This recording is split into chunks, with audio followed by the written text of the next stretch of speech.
ఇండియాలో సార్కి ఏం ఏం పోస్ట్ ఉంది? మీరు అంటే ఫౌండర్ మీరే కాబట్టి సార్ ఏ లెవెల్లో పెట్టారు మీరు? యాక్చువల్లీ ఏంటంటే మా మార్షల్ ఆర్ట్స్ టస్మోకు ముందున్నదే సుమన్ గారు. సుమన్ గారు లేకుండా మా మార్షల్ ఆర్ట్స్ లేదు, ఈ టస్మో లేదు. ద లాస్ట్ 14 years నుంచి 14 years ముందు కూడా సుమన్ గారి పర్మిషన్ తీసుకొని టస్మో Telangana all styles martial organization start అయినప్పటి నుంచి మొదలు పెడితే ఇప్పటి వరకు కూడా మాకు సుమన్ గారు లేనిది మే ప్రోగ్రామ్ చేయలేదు. ఆయనే మాకు పెద్ద దిక్కు, ఆయనే మాకు పెద్ద ప్రతి దానికి ఆయననే మేము కంపల్సరీ ఉంచుకుంటాం. అలాగే కొంతమంది మేము సీనియర్లను తీసుకున్నాం. సంపత్ కుమార్ అనేది ఫర్ ఎగ్జాంపుల్, సంపత్ కుమార్ నాకు ఓనమాలు దిద్దింది.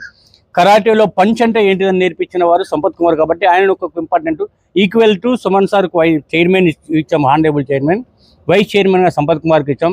Technical director India chairman, India chairman, India లెవెల్నే సుమన్ గారిని, సంపత్ కుమార్ గారిని, అలాగే కేటీ హకీం గారు టెక్నికల్ చైర్మన్ చేసాం. అతను ఏంటంటే దుబాయ్లో ఉంటాడు.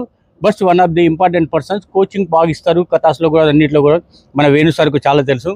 అలాగే వసంత్ కుమార్ ఓకిరావాలో one of the important person. ఆయనే కొన్ని జిల్లాలలో కరాటే రావడానికి కారణం అటు సైడ్ ఉన్న ఉమ్మడి జిల్లాల్లో Vasant Kumar one of the person. అలాగే డాక్టర్ అవినాష్ దాల్ యాక్చువల్లీ ఆయన కరాటే కాదు, అతని కొడుకు కరాటే.